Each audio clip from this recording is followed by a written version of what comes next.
There we are. We're here. No, that's fine. That actually worked out way better than you would think because Wow. they would have seen all Fantastic. the extra stuff. I don't know No, if you saw. Did you see anything? no, I got to see it all. I got to see the dysfunction happen from beginning to Okay, end. It was good, fantastic. good. Then you got a little sneak preview. Guys, first off, welcome back to another episode of Dak Chats. We are so excited to be here with you tonight on Wednesday. We got a great episode that I'm really excited to talk about. And, oh, you still there? Yeah, no, I'm good. I'm Okay, messing all around right. with my audio.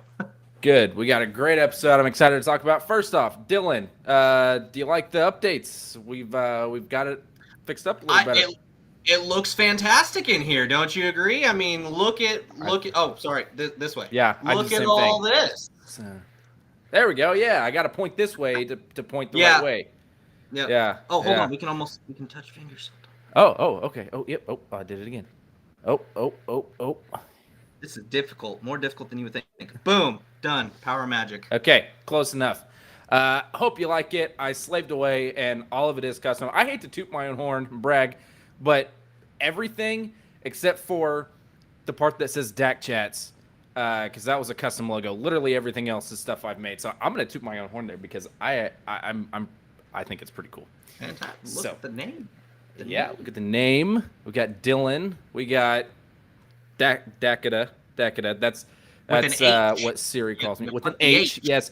Because I never really say my real name on here. It's just always Dak. And I'm sure most people can assume, it's short for Dakota, but it does have the H at the end, which this is the first time for you guys because none of y'all have seen that. So it's a big controversy in my life.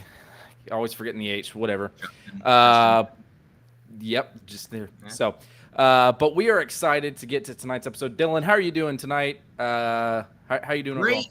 Great. It was a fantastic. I say that every single week. It's a fantastic episode, but genuinely, as the season's building more and more, you're starting to see more cracks happen. You're starting to see more drama happen. This is the part of Survivor that Final 7. We're in it. We're in it to win it, and it's good stuff that happened this week. Oh yeah, we got a lot of greatness just out of tonight, and it really is like I wouldn't say that this is one of the best seasons or like the best season we've ever had or anything like that, but it's consistently good, and that's what matters.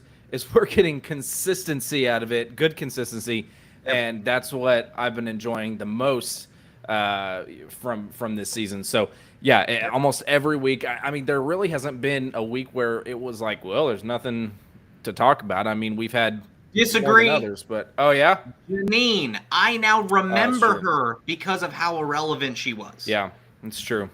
That is the only week. Yeah, but the only week. And the fact that now I remember her means that it's now rememberable. Yep. Fantastic. Yeah. Good season. So, good season so far. I'm excited to talk about it. And you didn't ask how I was doing, by the way, but I'm doing great. No, he doesn't care. He doesn't care. I had a whole spiel. I was going to talk about what? We're here for Survivor. We are here for Survivor. Oh, okay, fine. Okay, so we don't take any personal investments in your host tonight. So. To heck with all of you. We found out that he spells his name with an H. We're good. You didn't find that out. You already knew that. Well, you better have. If you didn't, then that's going to be problems. Anyway, we're going to jump in tonight's episode, guys, and start talking about the episode. And, we come back. We had I mean, I'm sure this isn't beating any records, but we certainly did have quite a bit of footage from the night before. A little more than we normally do, as opposed to the next morning. Like I said, not breaking any records or anything, but it was more than what we're used to getting. Mm-hmm. And even had a couple of different interviews in the dark. And the first thing we hear is Sammy trying to cover his tracks a little bit, and he's talking about how he did want to go after Carla, but Owen and him got left out of the boat. And he's kind of in a bit of a rough spot, and he's not really sure what he needs to do to get out of it. And that kind of is a theme of tonight's episode. And yeah, we start seeing how he wanted to try and pull a fast one on everyone and try and convince everyone, no, I was on the right side of the vote. The vibes I got, try not to give too much away. We all know, like I always say, we try not to spoil too much, even though everyone that watches has already seen everything. But I feel like the theme of tonight's episode really was Sammy trying to bounce back. And I really feel like tonight was this week was watching him just kind of get tired. And I think that even though he never said it, and even for someone that was starting to wear down, he was still doing a great job compared to some people that I've seen that just start breaking down at the end. I do feel like we did start to see at this point he's finally like losing his steam. And I think at the very beginning was a great example of that, because he jumps right into it. He's like trying to act like he wasn't the stray vote, but then almost immediately is like, I can't. He even says he's lied so much he just can't keep doing it, and he immediately fesses up to it. Honestly, it in the moment, it didn't look like actually coming clean, and not just coming clean, but coming clean after he had just tried to lie to their face. It actually didn't burn him quite as bad as you would expect it, at least in that moment. Not that we saw anyway. I mean, he didn't gain any favors, but it wasn't as bad of an impact as I would have expected for most people being in that situation. But what did you think, Dylan? I mean, like you said, right away he jumped right into it, and then immediately was like, "No, I can't. I don't I'm have on it in the me." total opposite side. Oh, really? Okay. Of this entire situation. Genuinely, Sammy. I don't think he was burnt. I think he burned himself, in the sense that he put all of his effort in. He was taking the approach of, okay, I'm going to control this situation, and he just got caught up in a lie. I mean, genuinely, you're out there. I truly feel like Sammy is the only person in this game that was willing to, okay, I have a layer of trust, but I'm going to go a little further and start sowing those seeds of division between everybody. And, I mean, flat out, he just got caught in a lie. There was no place to hide on that vote if it did not go his way. He planned on the vote going a different way, and you actually see when he finally fesses up, like he realizes, he's like, hey, guys, I tried. But we were talking about that last week, in the sense that he was already being perceived as shady. People already knew that he was going to be the shady guy. And so, in my opinion, he wasn't running. He didn't run out of steam. Everybody around him saw what he is, and just started to just understand that, not necessarily that he was untrustworthy, but untrustworthy in this game. And let me be clear, little Monday quarterbacking, but I don't disagree with you at all. I do actually agree with your premise on how that came to be, as far as he kind of put himself in that position. Based on, I agree 100%. I just feel like, based on everything that he had done, and he kind of put himself there, I feel like you could kind of see that he was there was no place for him to go. There was no corner for him to go to, an alliance member to pivot to. Everybody's really kumbaya. Everybody's really together. Yeah. And Jesse was like, no, dude, like, you did that vote. Like, just fess up to it. Like, Jesse was the one that was kind of right next to Carla. Say, it was Gabler, right? It was that guy. It was Gabler. Yeah, we haven't talked to him yet. Obviously, it's him. And he just got caught. Like, that's, I mean, you win some, 100%. You lose some. 100%. Nope, I don't disagree with you at all in that aspect. And so, we really saw it just was affecting him, and I don't think he was expecting it to. That being said, we got a lot of Sammy tonight, and we'll get to some of it more here in a little bit. But I'm jumping ahead a little bit, but we'll cover more of Sammy stuff, because there was more that we got out of Sammy tonight that I really enjoyed. And but we'll get back linear here, and we see that Gabler was talking to Owen, kind of catching the other side of that stray vote, and was talking about, Jesse and Cody flipped. Gabler tried to flag him down. He tried to tell him what was going on, but he wasn't able to. And so he's trying to kind of recover Owen from that sense. And he's also, telling us everyone's kind of going after each other. No one's looking at me. And he says he's hiding in plain sight. And I mean, I don't disagree with that, Yeah, but it's yeah. also because he's not doing anything. Yeah. In my opinion, he's a number, and I feel like I said this last week where I predicted my final three. There were two people that I said take these two to the end if you want to win unanimously. Gabler's one of them. He's one of those people that, you know what? Actually, after watching tonight, I think he may get one or two votes. Just because of the vibe that I am starting to see of it, but I don't think he wins this game at all whatsoever. Yeah.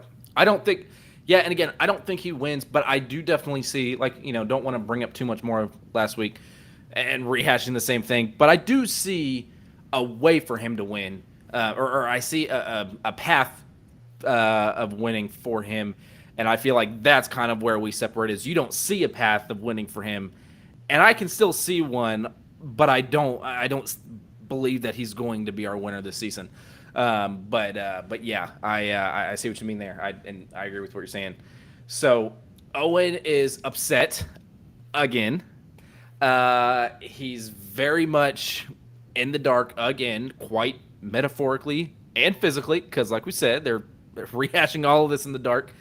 And he tries to make, I'm pretty sure, a Peanuts reference.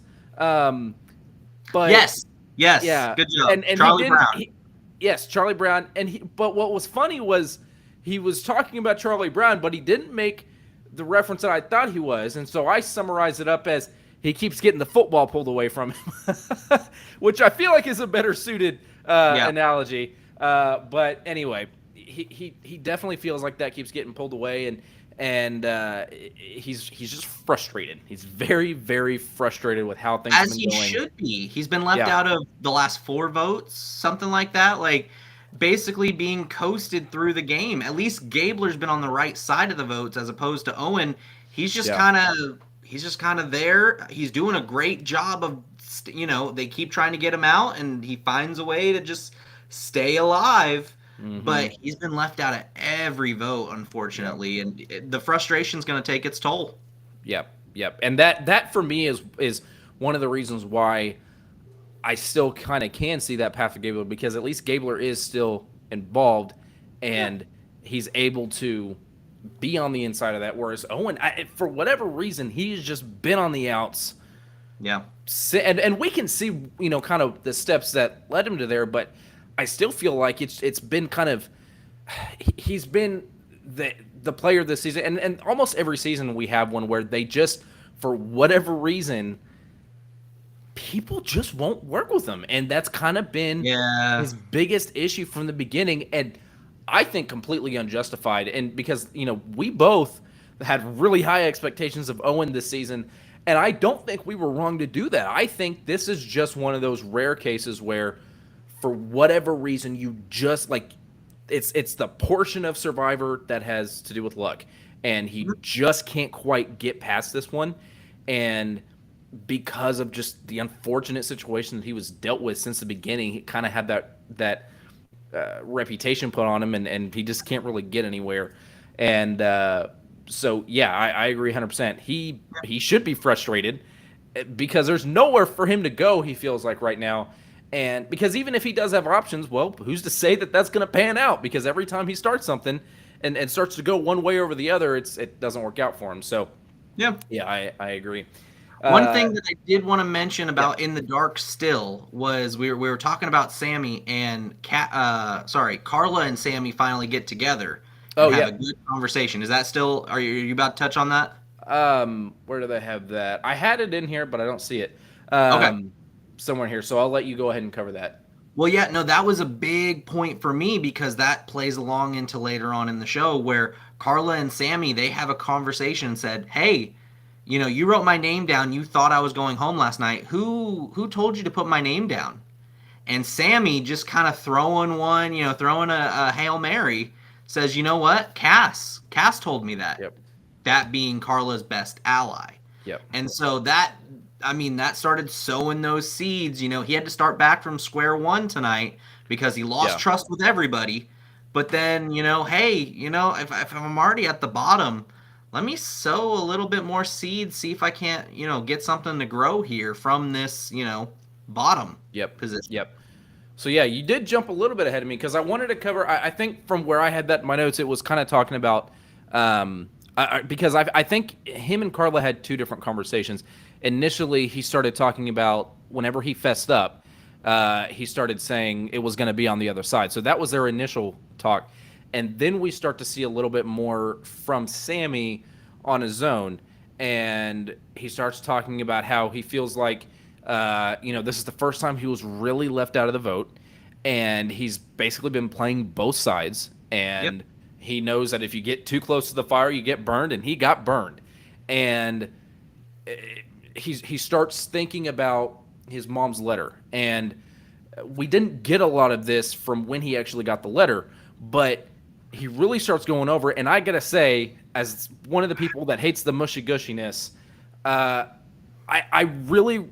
I can relate to kind of the position he feels right now, and he says something that to me, like I said, like it felt relatable, and it was almost kind of like almost kind of made me tear up because I was like, I know what you're talking about, and he says I don't have the exact quote, but he basically says he feels like everyone is tired of watching him fail to try. He didn't say fail. He said fail to try, and he struggles showing up sometimes.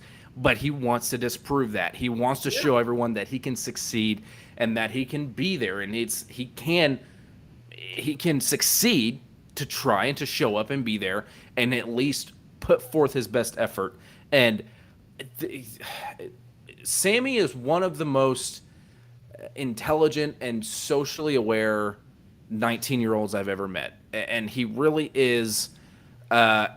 He strikes me as the type of person that doesn't like being around people his own age because he just feels so much more mentally mature than most people his age, and he's got so much self-awareness. He's like we've been saying all season long, he's got a lot to learn in life. And but I mean, even and we'll cover it again later, but even some comments he made later on tonight really even reflect that more. So I was very impressed watching him tonight. With this, and then he does lead into that. He says he wants to stir up chaos, and so he goes and he talks to Carla, and he wants to throw Cassidy under the bus, and so we start kind of seeing it take over from Carla there. Real quick, just want to say, hey, Crazy, thanks for stopping by. Thanks for hanging out. Good to have you here. Hopefully, you're able to catch the episode first this time, so you can join in and don't have to leave because we miss having you here. It's always better having you here. We love having you here. I just saw that. So anyway, where did my notes go? Where did they go? Okay, there we go. So so we see Carla takes this info that is brought to her, and she doesn't take it well. She's very, very kind of upset at the situation because he basically tries to tell her without saying, hey, she told me you have an idol. She started talking about you and put your name out there, and she wasn't happy about that. So she goes and runs straight to Cassidy. Now, I don't know about you, Dylan. I do think that while I don't there we go. Sorry. My computer started. Oh no. What's going on? Oh no. There we go. Am I still here? Okay. Yeah, all right. Still good. All right. There we go. My computer was I frozen at all during that point? A little bit. Okay, No worries, yeah. though. My computer I randomly clicked on a pop-up that said restart now, restart later. So I hit restart later, and then everything started freaking out. So glad that didn't happen. Yeah, glad that didn't happen. And Crazy Matt says he's still not caught up, but he'll hang. Hey, listen, we love to have you here, but we don't want to ruin it. So if you do have to step aside to catch up, that's okay. But catch up, man. We're getting close. We have 2 more episodes left. We got 1 more episode and then the finale. So catch up. Got to be here. But yeah. So I do feel like this was one of the times where we see kind of Carla's weakness because she goes to Cassidy, and I'm fine with her going to Cassidy, but it was very quick and it was very reactionary. And, she goes up to her and she says that she doesn't feel good. She feels vulnerable. And Cassidy's like, well, I feel vulnerable too. And Carla says, well, yeah, but I told you something. Like, you have secrets on me. And again, I'm fine with her going and talking to her and trying to. It's your alliance member. That's who you should be able to talk to. Yes. But I feel like she should have thought about it more. And I feel like the way she went about it, like, to me, if my alliance member is coming up and saying, well, I'm nervous about you because I told you a secret and now you have that over me, I'm like, to me, that shows me that you don't trust me. So I wasn't particularly comfortable with how she went about that. At least in the moment, it didn't seem like it really messed her up as much as it could have. But it wasn't, again, I wasn't the biggest fan. I don't know. Maybe you differ from me. Carla's playing scared. She really is. She's getting a little bit of paranoia. There's only 6 days left. They want to make it, a little bit farther than everybody else wants them to make it. So this is the stage of paranoia. I never agreed. When me and my wife were watching, we literally both sat down, and as this was like unfolding, it was one of those moments where it was like, okay, that's really, like, when Sammy said that, that's really easily seen through. Like, just go talk to your alliance member. And I agree with you in the sense that she didn't approach it the right way, and she really came at it with the sense of paranoia as opposed to a sense of, hey, you're my alliance. And I mean, I just think it shows a strong lack of trust in your alliance. Yeah, quite a bit. And whether or not you have that is one thing, but you don't want to show it to someone who is your alliance member. Yep. And that's the biggest problem I have there. But so we come back from the commercial, and everyone's scattering because we get a note. Yes. And it says, basically, there's another advantage in your jungle. Now, when they first read this, I'm like, I wonder if they had, like, buried just like an idol or an advantage or something there, and none of the castaways thought to go check. So they're like, well, maybe we should tell them there's something there. But no, it very clearly was not that was not the case, and it was something a little bit different. And I love this.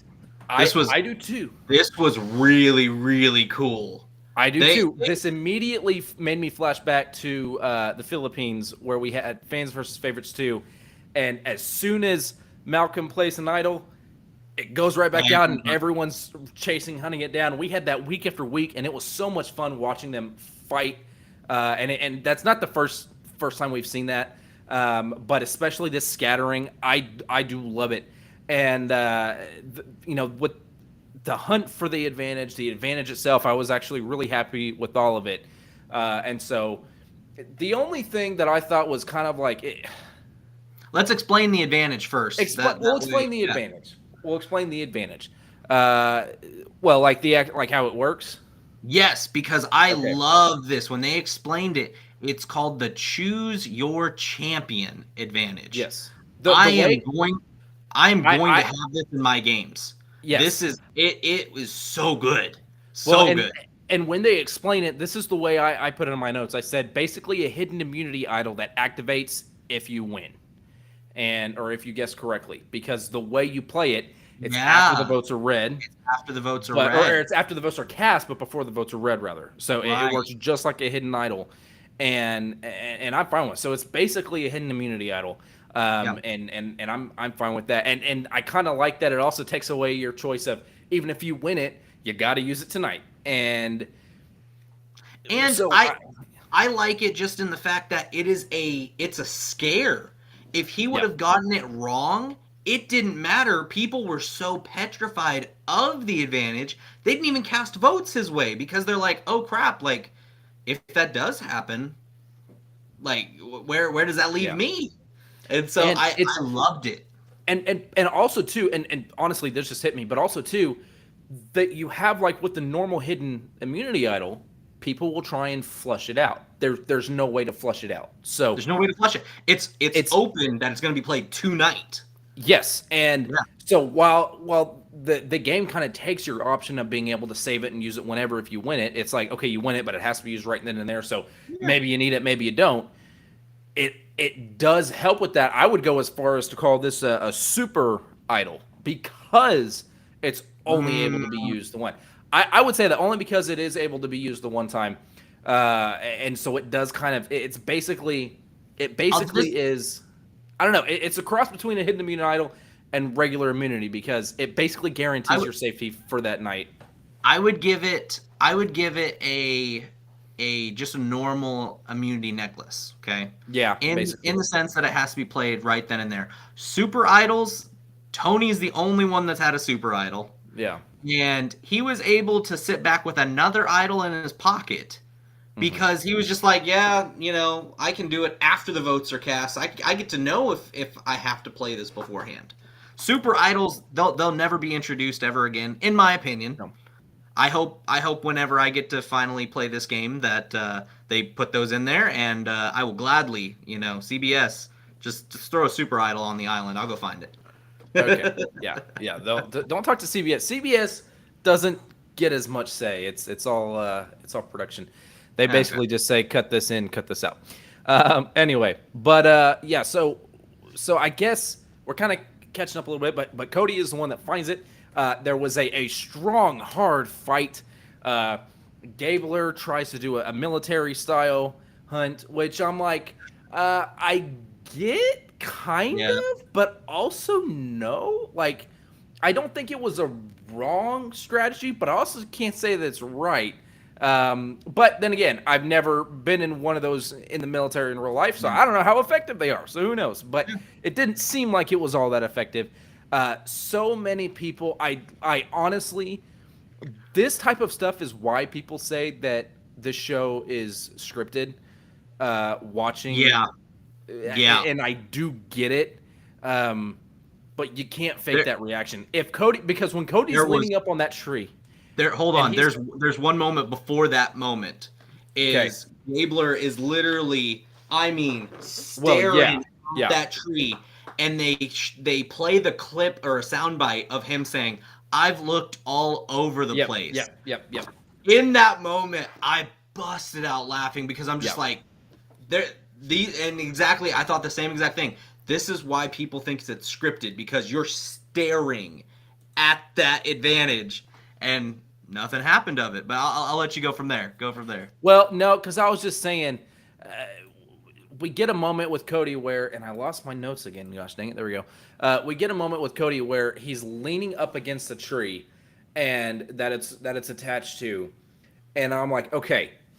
And the same thing with Gabler too, but I noticed it more with Cody. I'm like, if he was acting, there's no way that he could have not instinctively caught that and even had a hint of giving it any type of attention.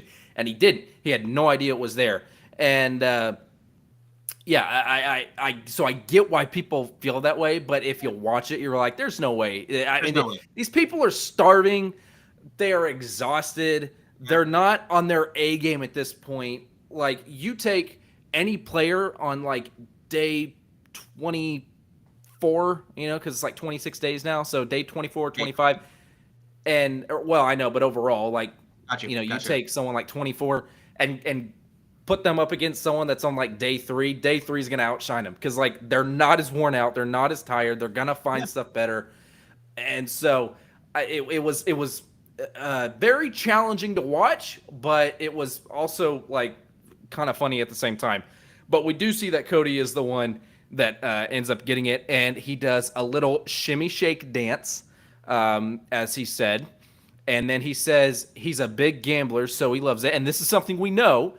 We know that he's a big gambler, and it couldn't have been a better person to find this. And he wasn't even acknowledges power. We see how he's with that.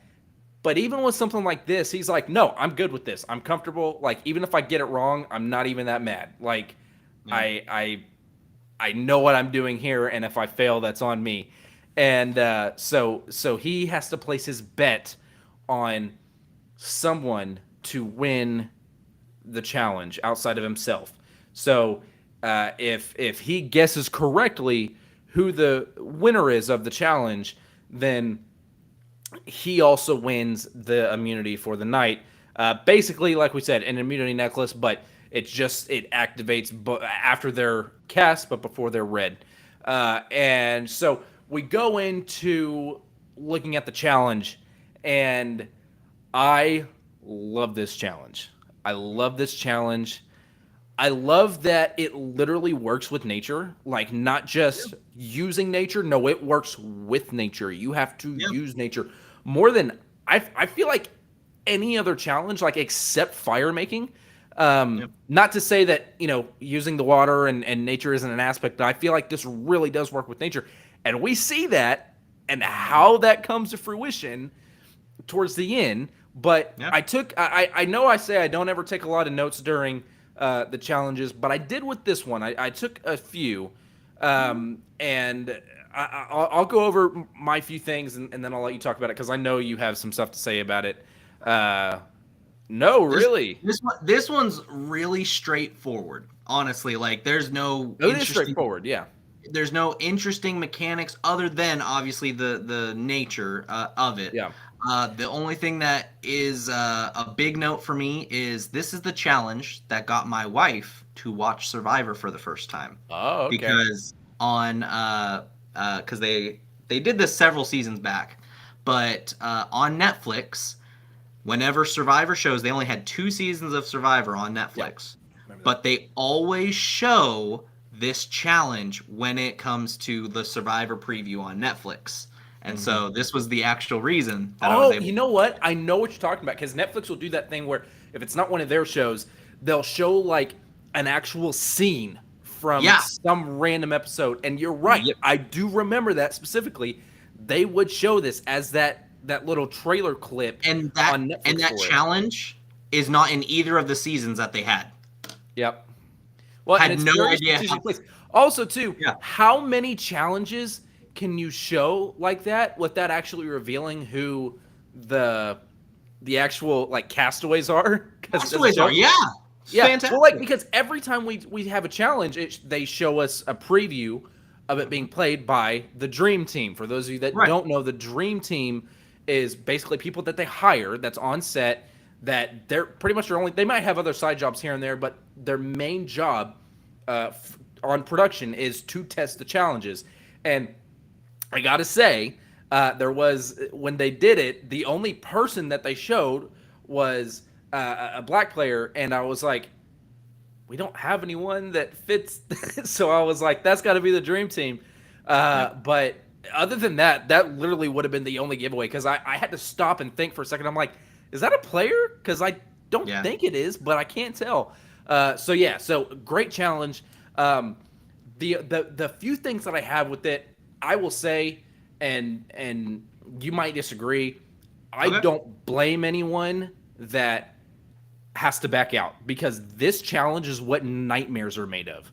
Literally playing this challenge has given people nightmares because I can only imagine. I straight up, like, I don't know that I could do it. Like, I'm really good with water. I taught myself how to swim. I'm not the best swimmer at all in the world. I can't hold my breath very well, but I can swim pretty well. But I don't know, like, it makes me shudder. So I don't blame anyone that is like, nope, can't do it. And I think it was Gabler that was the first one out. I don't know if you have note on that. No, it was Gabler, then Sammy, then Jesse were the first 3 that went out.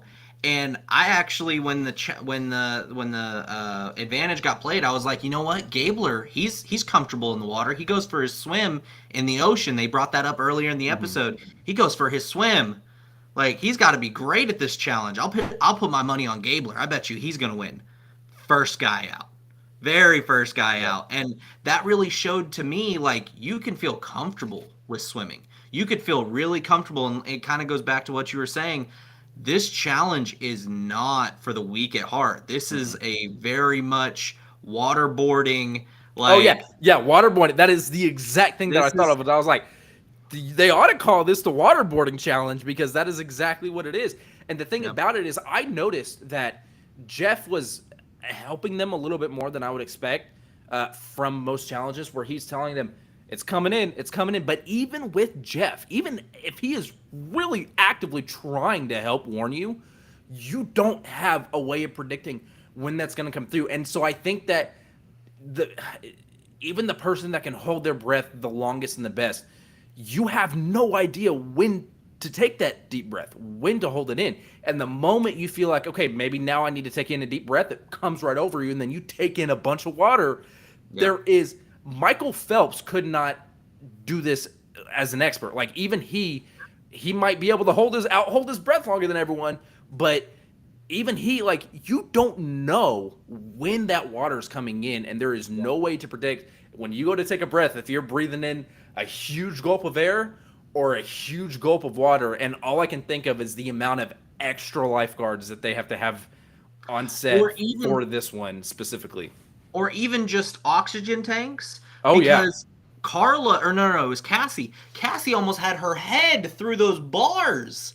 I thought, like, if she gets her head stuck, like, what, they can't come in there because that's rebarb. Like, that has no Yeah. flex to it. And Yes. so, like, Yes. I was like, all right, they need to have, like, oxygen masks just in case someone gets their head poked through. Or, like, I was freaking out when I saw this Yeah. one. Yeah. Well, even like, just okay, because I'm thinking of, like, everyone has their arms through. Those bars are small. You can easily get your arms through for pretty much everyone. There's some people, we didn't have any tonight, but there's some people that I could see that could struggle getting it in and out of ease. And even then, like, even someone with the thinnest arms, right? Yeah.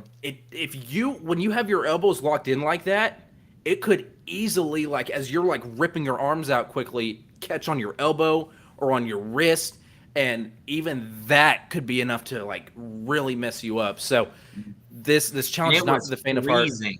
It It was. was freezing. It was, and we saw that after the winter. But before we say the winter, one thing that I noticed, I don't know if you noticed this, if you observed it, and I took note of it. I even said something to my wife. When you were watching Cassidy, she had her legs, like, she was positioned right, like, she was set up perfectly where Yeah, she had her everything legs. locked in. Yeah. And I think that I actually was surprised that she did not make it further than she did, because I feel like when you're positioned the way she is, she has more control over the movement of her body more than anyone out there, because that water is pushing you around, and that's a lot of muscle that you're having to control just on keeping your body kind of still, whereas she was locked and loaded, so all she had to worry about was taking that in. But also, too, and I have to go back because we were talking about it, and made me think of it, the way she had it, I'm wondering if that's the best idea now, thinking about it, because she had her legs put through there, and as easily as your arms can go through, it doesn't matter how thin your legs are, the way your thighs can fluctuate your thigh fat, it can get that stuck in there real quick as you're, like, trying to jerk out real quick. So again, like, this challenge is so complex. We could have a whole episode just talking about it, because there are so many different outcomes of this, and so many potential scary outcomes that, like I said, this is for me, this is a nightmare challenge. Like, this is what nightmares are made of, is something like this. And it, like you said, straight up waterboarding. And and I said I really thought that Cassidy had this one. But we had this challenge going for a very long time, far longer than anyone on production would have expected, far longer than any of us expected. Over 2 hours and 45 minutes. This challenge went on for almost 3 hours, and that in and of itself was a record tonight that was broke for that challenge, is what Jeff said. Our outcome was also a record, and I want to know what your take is on this, on the outcome, and I'll let you take it from here, because I want to hear what you have to say, because I'm mixed, and okay. I want to hear what you have to say. Okay, so I do want to mention this. It went Gabler, then Sammy, then Jesse, then Cody. Okay, the final three was Cass, Carla, and Owen. Okay, between those three, I was very impressed by women are surprisingly good at this challenge. From what I remember, only women have won this challenge. From what I remember. But I think I could be wrong on That's a that. I'm gonna have to statistic go I back. feel like Jeff would say. I'm surprised often by what they do and don't throw out. Like sometimes they throw out Yeah. random stuff, and sometimes they don't throw out very significant stuff. I Yeah. feel like that's something that Jeff would have mentioned because it is Okay. very significant. Okay. But And then the when it big comes to fact checking history points, you're far better at that than I am. So I'll well, take your word for it. and what I really, really liked about this was he counted it down. He went from 1 hour, okay, 90 minutes, hour and 52 minutes, 2 hours, and then 240, or sorry, no, it was 152 is when Cassie dropped. So it was down to the final two, which was Carla and was Owen.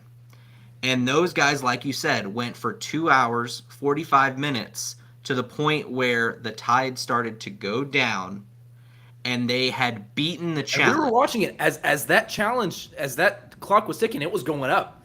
And that tide was going up because they had the ruler and it was showing you how many meters. It was going up and it was going up and it would go back down and go way back up and it would go down and way back up.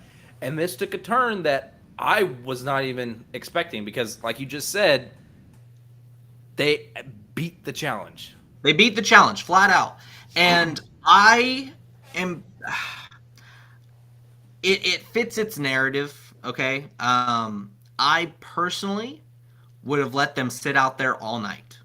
I am personally a purist in the sense that, okay, fine, the tide's gone down. You're going to sit there in the cold. You're going to hold on to that grate. You are going to outlast your opponent, not outlast the challenge.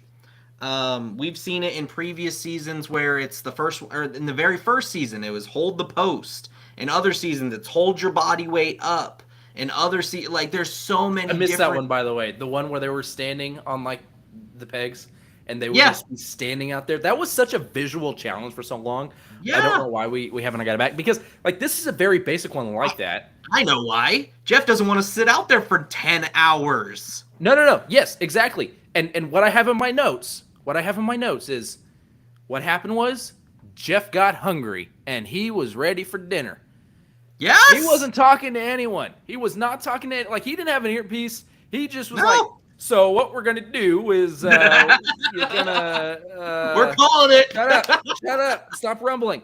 What's gonna happen is that we're calling this and you guys have outplayed the challenge. No, I agree with you 1000%. I was fully expecting them to just be like, we're just gonna sit here and wait. That's what I was expecting for them to say was we're just gonna sit here and wait. I would have. I'm okay. It fits the narrative. I like that it's hey, first time ever you guys beat the challenge. I like it. I do because they really did beat the challenge. I personally, just as a survivor, I'm not a purist. I just as a survivor player, I want to see one winner out of that entire thing because the way that ends up happening is like we said, Carla and Owen both end up winning. And so, in turn, because Cody decided to pick Owen, he gets a free pass, and now we're looking at 4 people out of 7 be the people that are up for elimination. And it kind of sways the game in the sense that, hey, there could have been a maximum of 2. Now you're dealing with 5 people. It swayed the game in a way that I didn't care for, but. Yeah. Do I think it's wrong? Absolutely not. I loved it. Well, I really and did. so here's what I want to say about it because the thing is, I agree with everything you said, 100%. I'm gonna put my tinfoil hat on just a tiny bit, and it kind of feeds up what you were saying because based on the narrative. I want to say this first. I agree. Like I said, I was fully expecting it to be. I was fully expecting it to be. They just sit there and battle it out. I personally, I know you said it fits the narrative of them, beating the challenge, like historical moment. I personally, if I'm like on production, I don't want my players to think that they can beat a challenge. Yeah. But that's just me. Maybe they think that that's a good idea. That's fine. That's whatever.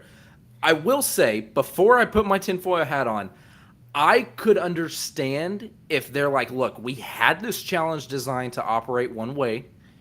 and the goal was for them to outlast the tide.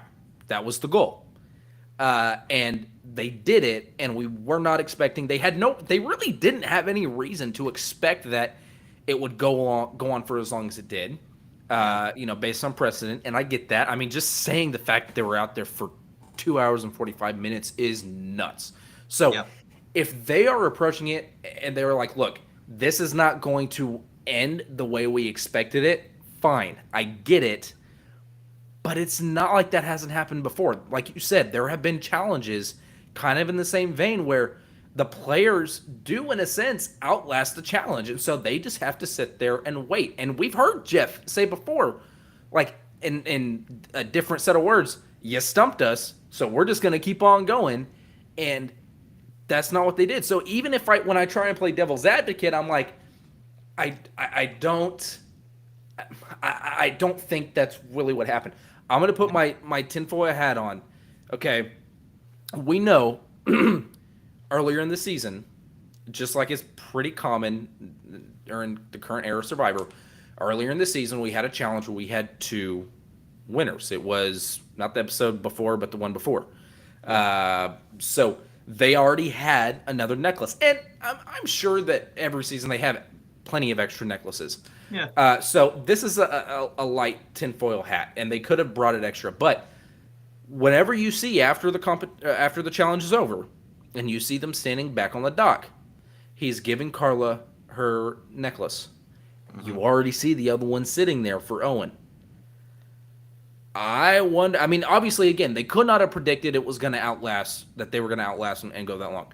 But I wonder if they kind of had that in the back of their heads, like, well, what happens if? Because you have to take in consideration when you're using, like I said, I love that they use nature in a different way that they normally do, where they had to work with nature.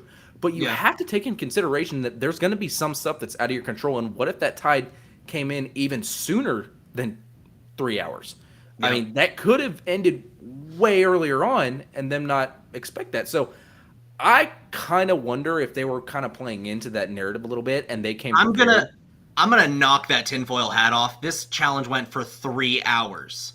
Jeff was, like I said, Jeff was done at an hour and a half. He's like, "Hey, you paid me for my time. It's time for me to go back to my cozy tent."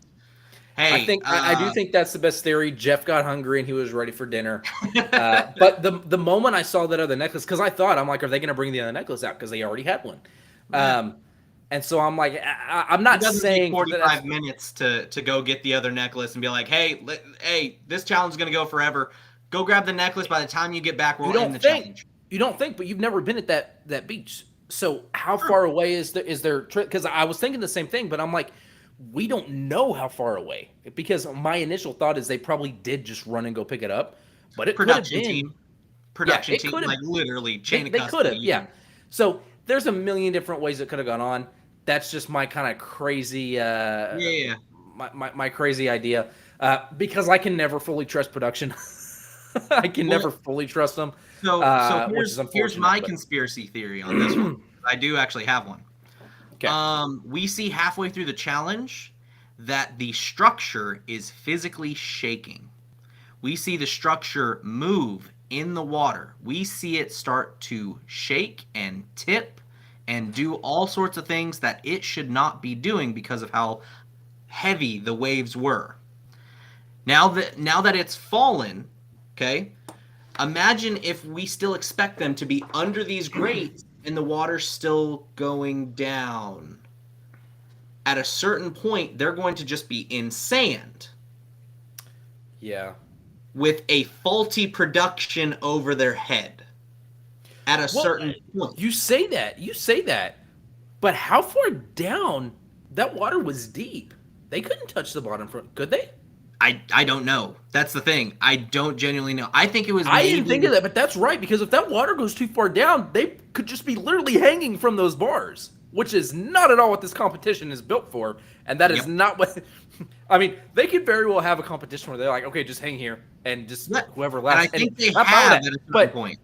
They could have, but how do you predict? Like, that could be a really big fall depending on how deep that is. So there might be some like actual hazardous thing that they're like, we can't have them fall from that far. Yep, I agree. I didn't even think of that.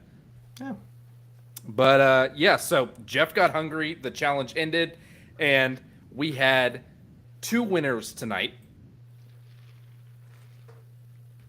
Muting myself. We had 2 winners tonight, and that was Carla and Owen. Now, before he announced that they had both won, I did have in my notes stating Owen has to stay on. Owen had to win this for sure. Not to say that he was necessarily the person that was going to be going out next, but it very well could have gone that direction. But yeah, we do see that. We had 2 winners tonight, and we also had Jeff reminding everyone you could have 3 people that are safe. That means 3 out of the 7 of you might be safe. At least 2, potentially 3 out of the 7 of you might be safe tonight. And I looked at this and I said, tonight might be Suri reincarnated. And that was so fearful of that happening tonight because I saw this unfold. Physically and it really could have. Because I was counting everything, and I'm like, this could have been what happens. And I'm waiting for the day that we have another name on that wall, because I think it's coming here pretty soon. We still got 3 hidden immunity idols, especially with the shortened time frame. And that's what I was thinking too, sitting at Tribal, is if you were going to have this many advantages, we've got to kick this thing back to 39 days, because there is just so much. And I don't know. I'm not going to rant about it again, but I just feel like if we're going to keep the shortened time frame, we have to shorten everything. I mean, if it's fun size, everything's got to be fun size. Yep. You don't make a fun size Snickers with the king size amount of peanuts in it. I mean, you got to shorten it. And but anyway, we're down to 7. Not touching that with a 10-foot pole. That's fine. We have potentially 3 out of the 7 that are safe. And spoiler alert, because we're going to learn right away that Cody did place his bet on Owen. So Jeff goes into this saying it's going to provide a lot of scrambling because you don't really know. And that's true. Everyone else, unless Cody tells them, they don't know. Are they going to have 3 safe? Or 2 safe? Are they going to have 3? And it's like you said earlier, it really does. Sorry. It's like you said earlier, it really does add that extra piece of it, because they don't know basically what they're preparing for. And Cody is pretty much safe either way. It's got that scare tactic, because they're not going to waste a vote trying to flush out this idol, because there's no point in flushing it out. So Cody really does. I mean, they could have tried, and it could have gone that way, but there was no point in throwing a vote on him tonight. And I do think that the traction that we had from last week, where I started to kind of get put on Jesse and Cody, did completely get thrown off after this, because they're like, okay, well, there's no point. There's other threats. There's another group to take out, and we see that. We see Carla and Cassidy are the names that are, or not the names, but Carla and Cassidy, their alliance is really what's kind of driving this vote tonight. Regardless of who the person was that went home, that was kind of what was the plan. And so we'll cover it. But Carla started talking very early on that she was worried about everything that was going on. And so she decided, I think I need to start turning on my number 1 ally.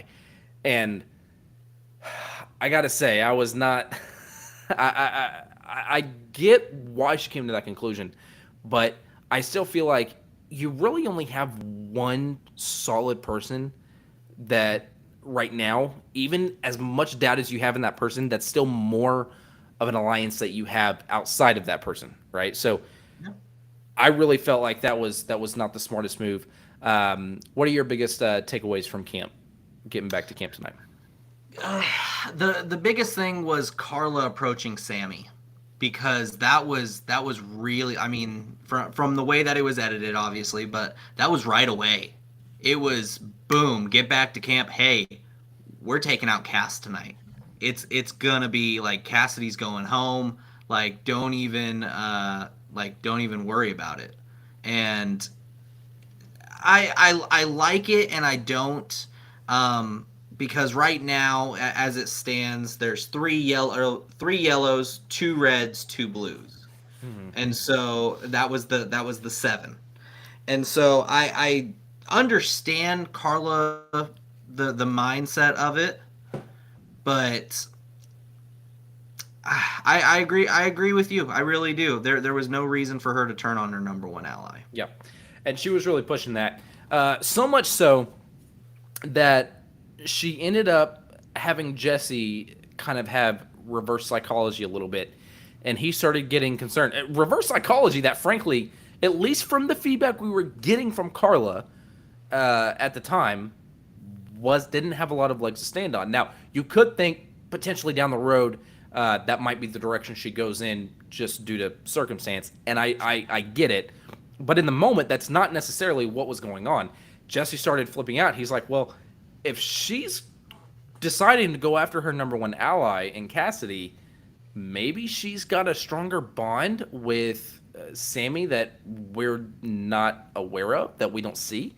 And maybe she's trying to strengthen that by keeping him here and taking her out. So Sammy and Cody start talking, not Sammy, Jesse and Cody start talking, and Jesse starts telling him, look, I actually think we should go ahead and go for Sammy because I think she's trying to strengthen that bond with him, keep him safe, and get Cassidy out on the back end. And Cody has a little bit of a pushback.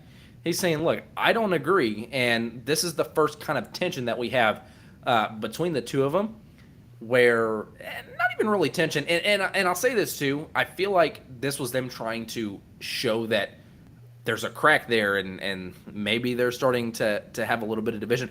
But there really wasn't a division. They really just had a difference of opinion, which is fine. Everyone is different. So even if you have an alliance with someone, it's expected that you're going to differ from opinions from time to time. Yeah. That's expected. When I watched this, I'm thinking, you know what?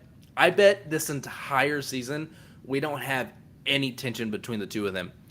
They had a different opinion watching it because I feel like they were really trying to milk it out of this. They were really trying to use this as, oh, are they going to stay? Like, they're talking about it. There's some tension. So I feel like that was basically them trying to use the only ammo they had for that scenario. And I honestly don't think – I think that shows that we're not going to get anything else from the two of them. I could be wrong. That could be a total, whatever. But I do. Yeah. I think Jesse. I love the tale that Jesse spun. Jesse. I really like him. I really, really do. His mind for the game is really, really smart because he spins this tale of, hey, like let's throw all of our votes. Let's sway everybody. I didn't even get to like the big part of that. Yeah. Oh, go ahead then. Go ahead. Well, no, I was just gonna say. I mean, think about it because he started talking about how he's like, okay, well, if we want to do that, why don't we flip it back on her? And here's the thing. I think that when I was seeing them talk about this, I was thinking, okay, I feel like this is more flashy than necessarily like I feel like if you have a scale of good move, flashy move, and this is kind of a contrast we talk about in Big Brother a lot. This happens a lot where you have really good moves and then you have moves that you can flip, but it's also more flashing and kind of unnecessary. You're putting more blood on your hands. I feel like when I was watching this, I'm like, I feel like this is more flashy. Like, not that this is a bad move, but I feel like this is more flashy than good move. But regardless, it's kind of foolproof because if they get Cassidy out, you're breaking that up. If you get Sammy out, then you're doing exactly what Jesse said he wanted to do. He told Cody, he said, if we go after Sammy and Carla is the only person that puts a vote towards Cassidy, then we can use that to create that division, and she's not going to be able to go anywhere, so that automatically splits them up. Whereas Cody was thinking, he heard all that out, but he's like, I still feel like we need to split the two of them up. And I'm thinking, okay, well, that still splits them up if you do that. We'll see if that. We'll talk about whether or not that happens, because ultimately, after we get to this, we go to tribal, and we see a few things, a few noteworthy things from tribal. The biggest one. Sorry, you had to mention you mentioned something about the Jesse and Cody conversation. No, that genuinely, like, it was a brilliant. It really was. It was a brilliant plan that he had. And I, like, as he was laying that out, I'm like, oh snap, turning them against each other. We're at the final 6 after tonight. Say Sammy goes home and we have 2 people that are going against each other. Well, shoot, that's 5 out, and that's 5 and 4 out of the game. And so, like, 6 and 5. That's 6 and 5 out of the game because they're going at each other's throats. And, like, no one would be the wiser that, hey, like, I'm officially in the final 4, and, he has a hidden immunity on his pocket. Like, there were so many scenarios that I went through in my brain that I was like, if Jesse can pull this off, he's setting himself up for a really good end game. And I loved it. I really did. It was a great explanation on how to be successful at this game. Yes, I agree 1,000% with what you're saying. I do want to put a footnote in that because I want to come back to that after we get to the votes and kind of follow up on it. Because, and by the way, I just want to say, for those of you, sorry, I'm getting security alerts on my emails. Okay, cool. Everyone's signing into my stuff. Whatever. Security alert. Whatever. We do get to tribal. And we have like we said, we have a very interesting tribal. Also, too, I was going to mention, I see you guys in the chat, and we will follow up with, we'll cover your guys' messages towards the end because we're almost done. So I want to save that towards the end. I see you guys there. But we get to tribal, and we have an interesting tribal because Jeff mentions, hey, this is the last time you can use your shot in the dark, which I did not know that. I didn't realize that. And I'm sure that it was. Yeah, I'm sure it's been mentioned somewhere because everyone knows, like, for idols, the final time for that is 5. Yeah. I feel like 7 is a really random number. And maybe I agree. I'd have to do think of the logistics of it, I guess. So I'm not saying that it's wrong, but I just feel like it was a really random number for them to say because there's so much more game to be played, as opposed to when you're at 5, it's understandable why you cut the idol off there at 5. I like that they didn't let it go to 5 though. I really do. Oh yeah, no. I didn't let it go to 5. I would just expect 6 because when he said 7, I kind of expected 6. Okay. 7's okay. I'm not opposed to it. Yeah, I'm not opposed to it. I just thought it was kind of weird whenever they said 7. I'm like, that feels a little bit random to do that, but I don't disagree. It's a good spot for it. Yeah, I don't disagree.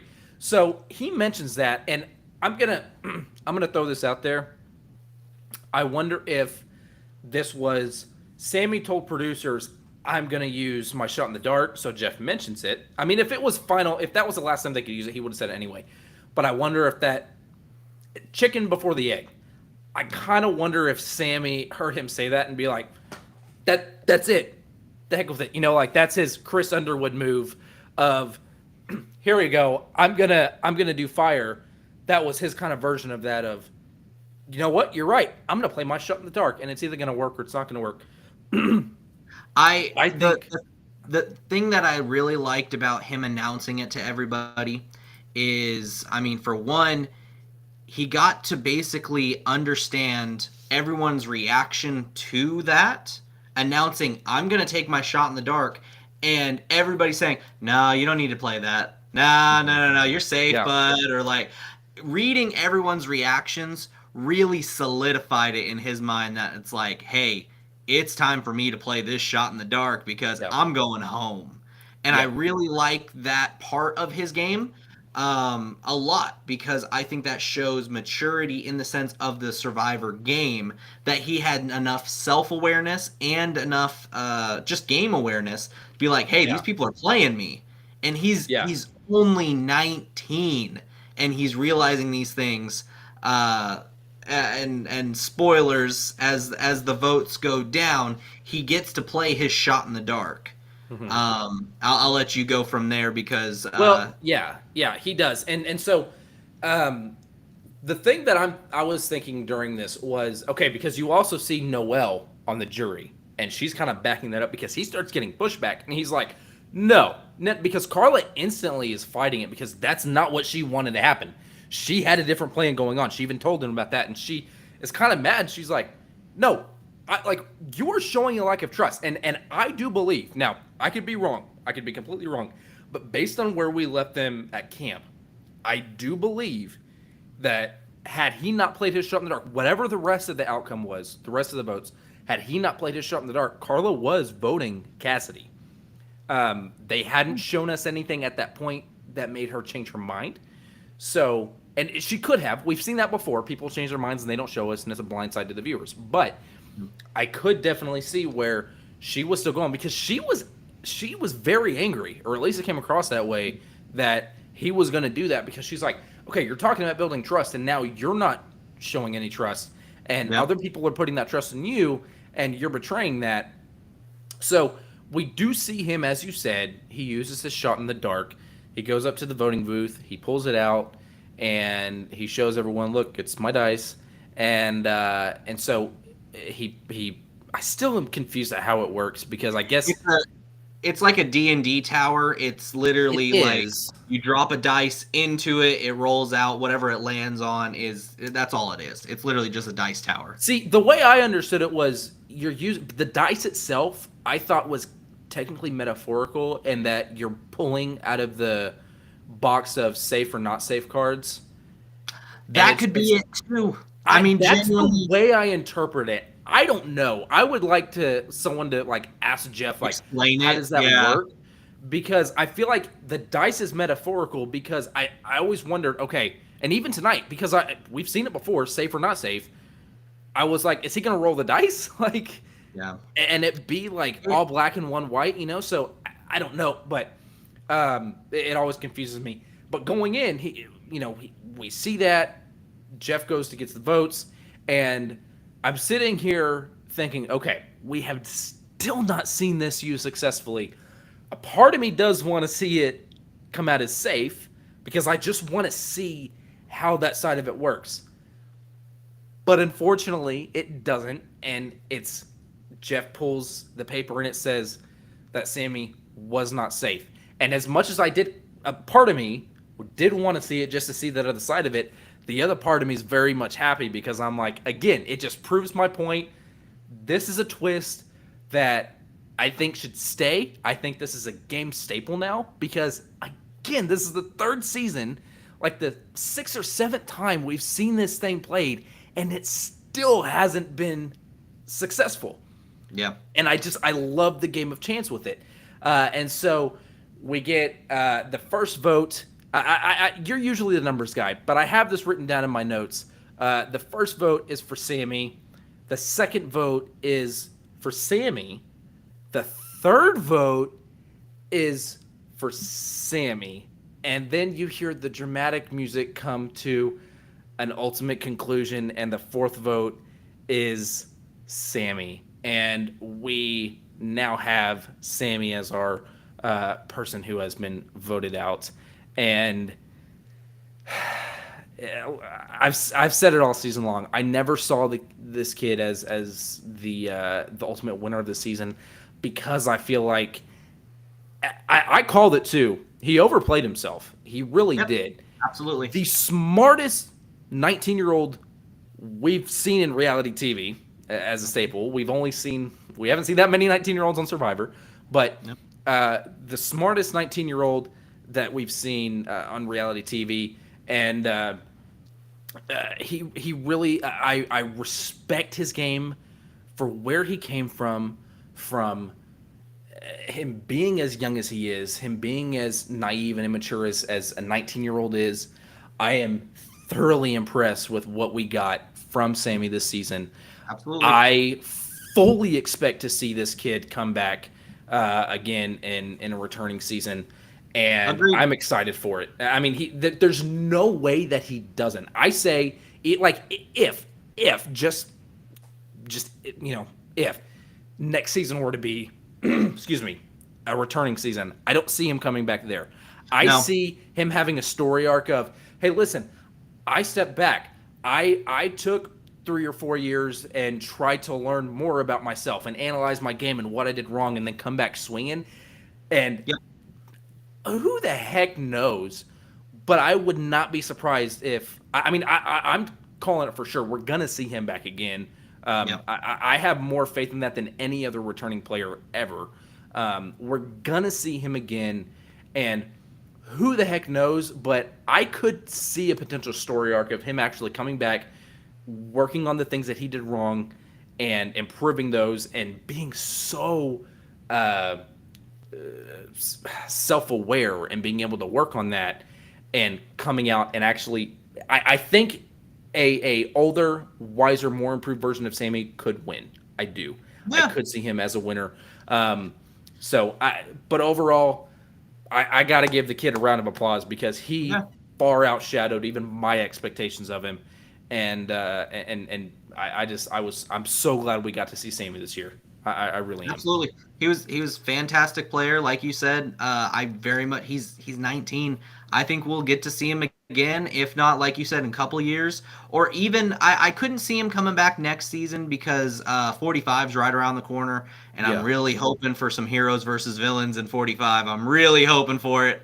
I would love it. But yeah, no, I'm really hoping for it, and I don't think Sammy would make a heroes team, and I don't think he would make a villains team. I know. He's kind of a there was a young kid. He was the youngest. Really kid is in that gray area. Yeah. He's definitive. I will say he's definitively less villain than he is hero. If that makes sense. I feel like more villain than you hero. Think so? You think so? I just feel like there's not a way for him to.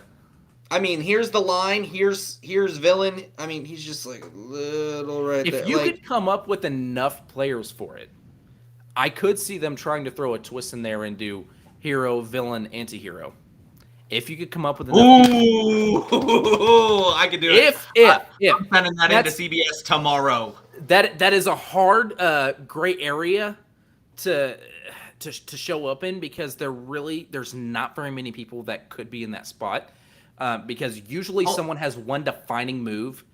Well, I would say usually most people have. Rupert. Is he a hero or is he an anti-villain? Or sorry, anti-hero?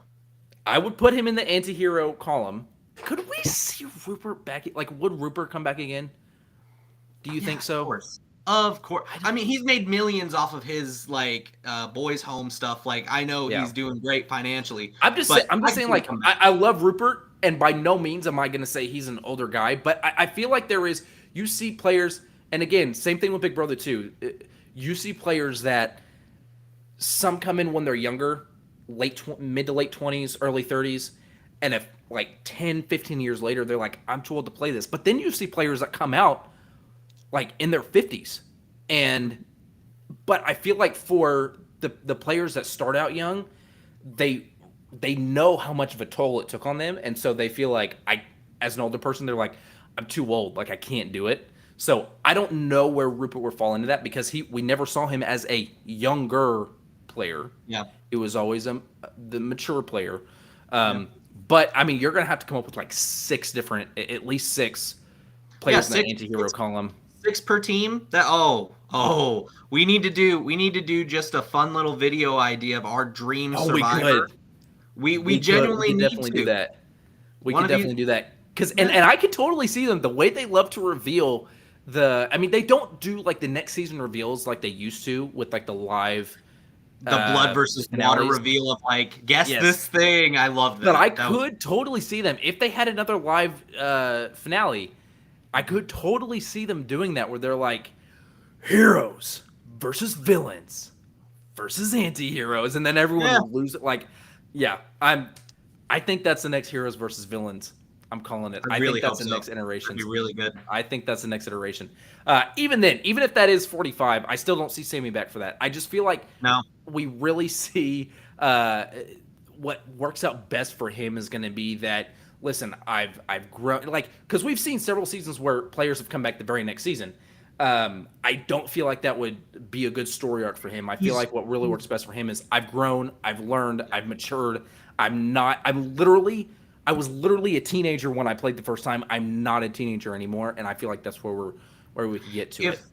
if there was a character from this season that would make it into your heroes, villains, anti-heroes, Cody makes it into my hero team. I don't care who you are, Cody makes it there. Mm-hmm. He's that personification of just good free energy, kind of just that guy, but he's really relatable. So I think every season has one of those guys. You know, the Malcolms, the Spencers, Yep. people like that. Cody's this season's standout candidate because Yep. there are really good candidates from during the what was that? It was not Malcolm season, Spencer season. You had Chaos Cass, you had Jatia, you had lots of different characters from that season. And it really does depend who you have juxtaposed to you, because some people it depends on the rest of your cast as Yeah. to whether or not you're portrayed hero versus villain, what they do and don't do, and how you had to react to that. Because you might have really instinctively been going a villainous route, but you kind of were tossed a hero route because of how extra villainous the others were. Yeah. So yeah, I'm curious. Who would you put? I'm gonna solo screen you for a second. I gotta go real quick. I want to hear you while I step aside for 1 second. I want to hear. I gotta step aside for 1 second, but I will be right back. I want to hear you give us a breakdown of who you would say your villain would be for that, because I have someone in mind out of this season. Do you have anyone in particular that you can think of From this season or just in from this general? season? Well, you say every season has a hero. Not every season? Okay, all right, go ahead. I'll talk to You the don't think people. every season has a villain? I don't. I don't think Okay. every season has a worthy villain. I'm saying this season had a good enough hero, Worthy hero. Okay. a worthy hero for our list of 6 heroes, 6 villains, 6 anti-heroes. Yeah, I guess I could see what you mean. The person that I personally would poke at as the villain this season, and I really am curious because I could see you going either way on this. I have a feeling you're going to be opposite of me, but I don't know. But the person that I would peg as, if you were to stereotype the same way as you would with the hero, as the villain, just alongside our buddy Cody, I would put that as Jesse. Okay, And I feel I'm like in that same okay. boat.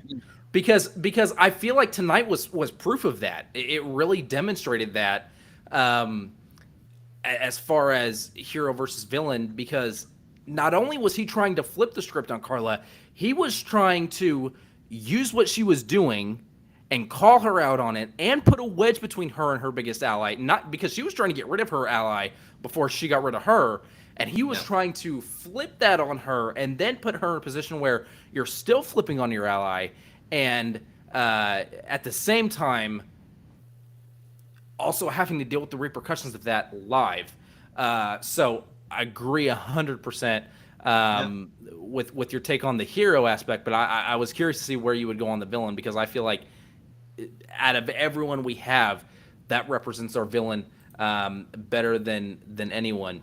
But yeah, okay, so we did get our vote tonight. I did actually take note of who, or of the votes after the fact. I did have one other note I wanted to mention about Sammy, and that is his post being voted out speech.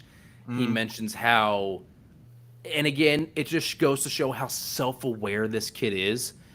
Did you watch the votes after? I did not. I You did did not. not. Okay. I didn't see that one. Okay. So he says, and I'm summarizing here. It's not verbatim, but he basically says, and you'll have to go back and watch it because he says it way better than I could retell it. He says, "I'm 19 years old. I probably would have done something stupid with that money anyway, it's $1 million. I probably would have done something stupid anyway. It's probably best that I didn't win.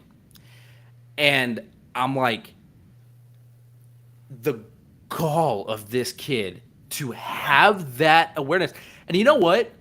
He very, very well could have had that happen. But I honestly think that of any 19-year-old to give any 19-year-old $1 million, that's the kid I would, because he's the most self-aware. Okay. He also said that he probably would have bought a Tesla. He's been really getting into Tesla. He's been really interested in Teslas lately, and he probably would have ended up buying one. And that his mom hates electric vehicles, so that's probably the best route. Probably the best bet. So That's yeah, fantastic. it was great. We did see that all the other votes were for Sammy, including Carla's. Right. So the reason I have to step aside is because I have to pee worse than anyone in my life. So Well, I'm going to say this.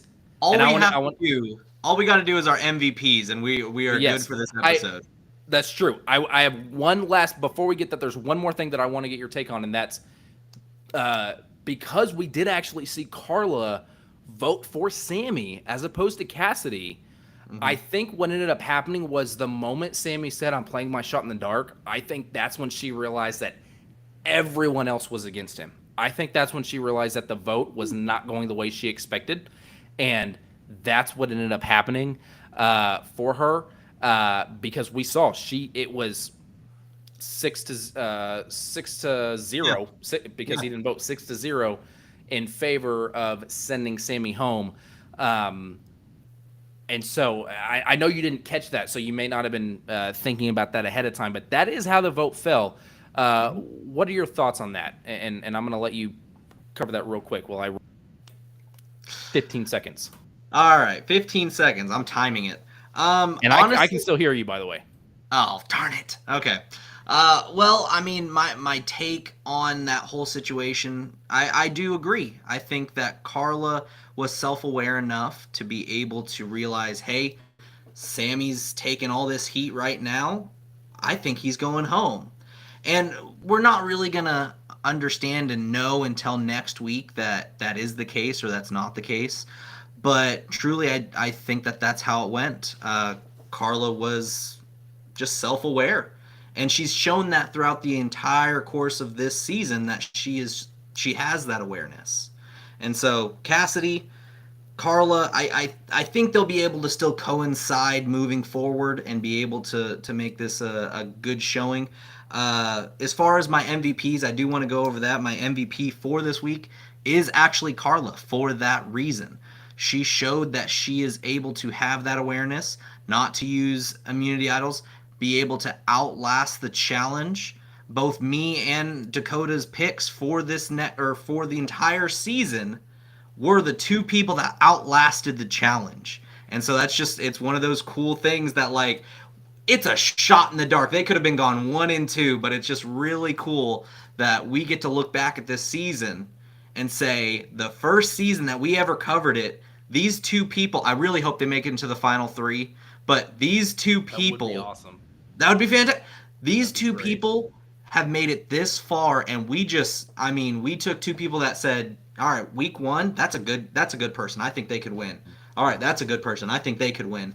And they've made it this far For our just first season covering this, and Yeah. we were able to call that out. That like, again, I think we both come to the conclusion Owen's probably not our winner this season. Again, I think that every player has to take ownership of their game, but I do think a good portion of that is kind of beyond his reach there. But I do like just the fact that we were able to cover that. Like, it's spot on. That's spot on. who's your MVP for this week? You said yours was Carla. Is that what I heard? Mine is Carla. Yeah. Okay. So and you're right. You're right on the fact that we're gonna have to wait till next week to see how that implication was. And I definitely think that we're going to right away get feedback from Carla saying, "Hey, I was going in planning on voting for Cassidy, and when I heard Sammy say that, I realized everyone else was against him, and because everyone else's response was, no, you can't do that." So I think that's the route we're going to go. Maybe she'll say that something else changed her mind. Who knows? But for now, that's what I'm landing on. So I agree with you there. But my MVP this week, I got to say, I I'm really torn, but I got to give it to Jesse because I feel like had Jesse not instigated that flip might not have happened because it did feel like the majority was, hey, we got to split up Cassidy and Carla, and I think he really set that in motion because he got everyone to rally against Sammy in that vote. So that's who my MVP is going to be. I know you got to get going because you have been telling me that. Let's hit the chats. Let's hit the chats first. That's what I was about to because there's one I was going to say before you go, even if I have to do the rest of these on my own, there's one directed towards you. Crazy Mad wants to know, are you applying to play, Dylan? I have applied every single year since I think it was 2008. I have applied every single year, and I will continue to apply every single year. Love the game, and so how can I not want to be a part of it? I create my own game, so I'm able to just be a part of it. So absolutely, I will always apply every single year. You see the adverts every single time. You know, this could be you, cbscasting.com. Yeah, no, my video's been up there. I've used the same videos every other season.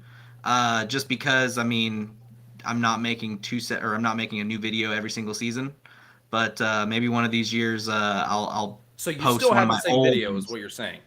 The Not only the one you've ever submitted. No. I change it up okay. because they do them in two different increments. They do them so it's like this one they did 42. Yeah, so they did 42 or sorry, they did 43 and 44 together in like a 2-month period. And so basically, they allow you to be casted separate times each time. So I use the same video each year because it's the same, same selection. Yeah. But yeah. Yep. So there's that. Also, Crazy Matt says, watching it, I think it's less scripted than BB. That's a whole nother topic. Whole nother discussion. We don't have time to go over tonight. I will say there's a reason he's saying that. I know 1,000% why. We want to cover that. I want to cover that with you moving forward. Because what season are you on Big Brother right now? Still 2. Still 2. Okay. So we have discussions. We have discussions for Paramount Plus that obviously is not being shared. Yeah, you are the worst freeloader I've ever met. Oh my goodness. Using that corporate account. Whatever. Okay. Anyway, Marine wanted to stop in and said, who went home? I missed the show. Marine, I hope you're still here and haven't left yet because I wanted to give you a shout out, but we got really caught up and I wanted to make sure we cut everything first. But Marine, we are so glad that you are here and that you're able to stop by. And the person that went home tonight, if you want to know, and you haven't already heard, was Sammy, was his ultimate demise from this week. And then Crazy Matt says he didn't even know who went home last week. And then Marine said she was talking to him about that. And she said, Marine also said this, too many idols. I like old school Survivor. I agree personally, but we've gone back and forth on that. I'll rant about that another time. And then Crazy Matt also has my favorite comment of the night. Fun size Snickers with king size peanuts is a payday. You're right. That's 100% right. And if you just now started tuning in and you don't get that reference, go back to the beginning, watch the entire stream. That's what you should be doing to begin with and catch it. You should be here from the beginning. Guys, if you are new here and you haven't stopped by, you're watching this after the fact, we try and go live after each episode, sometimes the night after. But we got 2 more episodes left, so we will pretty much for sure be here next Wednesday, as long as Dylan's schedule aligns with it. Next Wednesday, and then finale Wednesday. So you better make sure that schedule's clear. And so come hang out with us following the stream, because like I said, we go live about 15-20 20 minutes after the episode airs. I also want to let you guys know that I have a very fun video planned for you guys, and I kind of talked about it with Dylan already, but I have a very fun video series that's going to start at some point. If I don't get it out by Friday, it'll be out sometime next week. I'm working on it, but it's going to be an actual video, not a stream. And I'll give you guys a sneak peek. I probably shouldn't, but I'm going to anyway.